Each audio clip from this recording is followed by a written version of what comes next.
Halo para trader, kembali lagi di analisa harian kita Sabtu untuk tanggal 27 berarti ya, sampai 31 Oktober nanti. Udah mau November ya gue.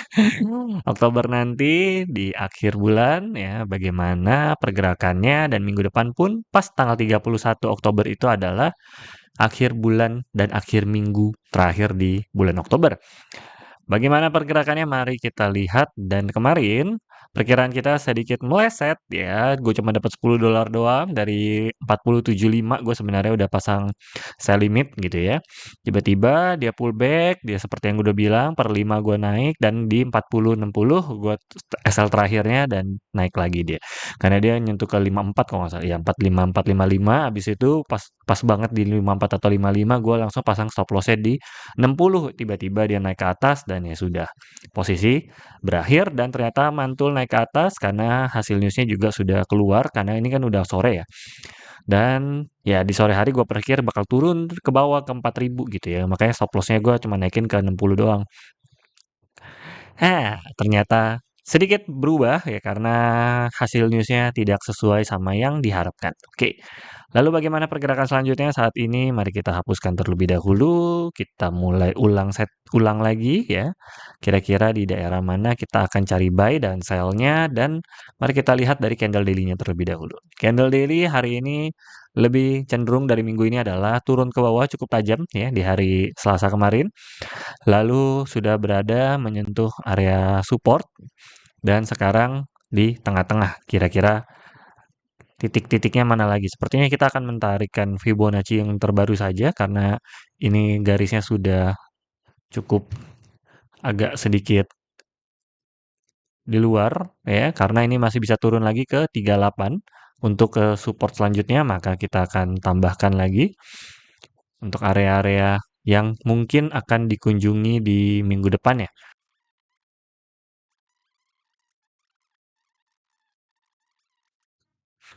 Nah, dari daily-nya RSI sudah kembali ke 58 dari yang titik tertinggi. Jadi ini sudah berada di tengah-tengah, bisa lanjut naik ataupun turun. Jadi sudah netral ya. Seperti yang sudah kita harapkan, ada kemungkinan berarti besar minggu depan akan banyak potensi sideways. Lalu di sini juga di 45 ada potensi sideways juga, sudah berada di tengah-tengah, bisa naik, bisa turun. Lalu di 1 jamnya dia seharusnya sideways juga. Oke, sudah bagus ya, berada di titik tengah, jadi semuanya bisa dikunjungi atas ataupun bawah. Tinggal dilihat mau yang mana dulu yang dikunjungi, lalu titik tertingginya di 45 dan terbawahnya di 38. Baik, mari kita lihat sekarang di news Forex Factory-nya terlebih dahulu. Forex Factory yang kemarin pengen gue bahas adalah dari di jam setengah 8, ini CPI-nya kan merah ya, seharusnya gold terbang naik ke atas kan. Tapi PMI-nya ini biru ya atau hijau. Jadi dia tidak terbang terlalu tinggi. CPI itu memang paling tinggi untuk big news-nya istilahnya, tapi sayangnya PMI-nya nggak mendukung gitu loh. Kalau PMI-nya ini merah kemarin, ini bakalan terbang tinggi gitu loh. Bisa kembali ke daerah new ATH. Ini si kalau CPI ini yang paling penting sebenarnya. Makanya pergerakan di gold-nya di jam setengah 8 ya, itu naik di jam 7 ya tuh. Dari jam 7 di 4 ribuan terus terbang ke sampai 4130 gitu. Udah terbang mau berapa? 80-an. Udah terbang sebenarnya. Cuma sayangnya PMI-nya merah apa hijau jadi menekan gold. Kalau enggak tuh jebol nih atas nih, kalau atas jebol udah kembali ke 4252 dia. Langsung terbang tinggi. Namun sayangnya hasil newsnya setengah-setengah. Oke, hari Minggu, Senin, Bank Holiday, nggak ada big news. Selasa tidak ada big news, akan menjadi area sideways, counter trend terus. Rabu juga sama, sampai malam hari, ya CAD akan bergerak. Pending home sales akhirnya, ya. CAD conference selalu di Kamis. Wah, Kamis nih keluar harapannya ya dari 4,25 jadi 4%. Akhirnya tanggal 30 Oktober akan menjadi penentuan besar. Sama, ini bisa jebol bawah atau atas. Berarti Senin sampai Rabu akan menjadi area sideways. Sampai di malam hari, follow the trend. Hasilnya keluar, baru entry. Jangan entry di sebelum ini keluar ya. Lalu hari Jumat, setengah 9, setengah 8 GDP. Oke. Ya, masih tentatif. Masih karena shutdown, jadi masih menunggu ya, berarti Kamis akan menjadi penentuan 30 Oktober. Jumat CPE, PCE juga sama. Ini akan jadi penentu. Jadi Kamis, Jumat 30, 31 baru akan menjadi penentuan besar ya. Senin sampai Rabu akan menjadi area sideways saja. Kita akan pantau kira-kira di mana area entry dan sell yang enak gitu ya. Lalu dari geopolitiknya sendiri, di sini gue cek juga sudah ada laporan kalau gold sudah pullback, jadi ada besar kemungkinan turun ke bawah ya. Trump sama China masih rematch ya, berarti nanti tanggal 30 gold juga ya. Dari US inflation data sebenarnya sudah menunjukkan kalau gold akan naik ke atas. Ini gold sudah pullback ya, jadi bisa kembali naik ke atas juga.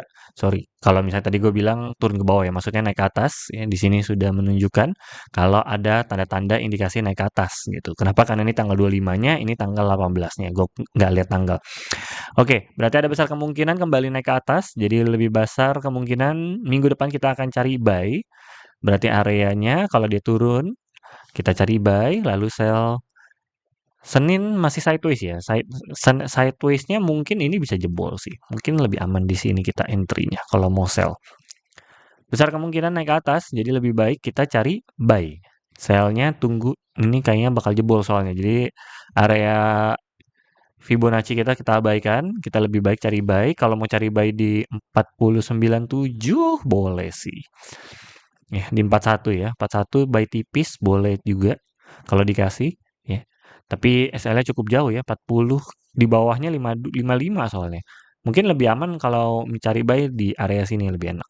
Karena ini udah ada apa namanya, sudah ada bukti pemantulannya gitu ya. Nah, mungkin area sini untuk cari buy yang enak areanya. Lalu sell kalau sampai ke 4211 ya. Jadi kita lihat hari Senin akan kemana, karena Senin begitu market buka bakalan loncat kan.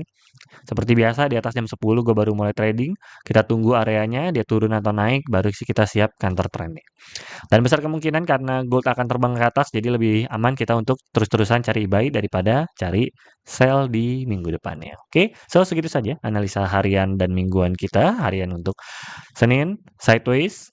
Minggu depan berarti cenderung gold terbang ke atas sambil menunggu hasil di tanggal 30 sama 31-nya. Tanggal 30, 31 akan menjadi penentuan gold akan terbang atau enggak. Segitu saja analisa harian kita kali ini atau mingguan kita. Sampai jumpa. Salam cuan.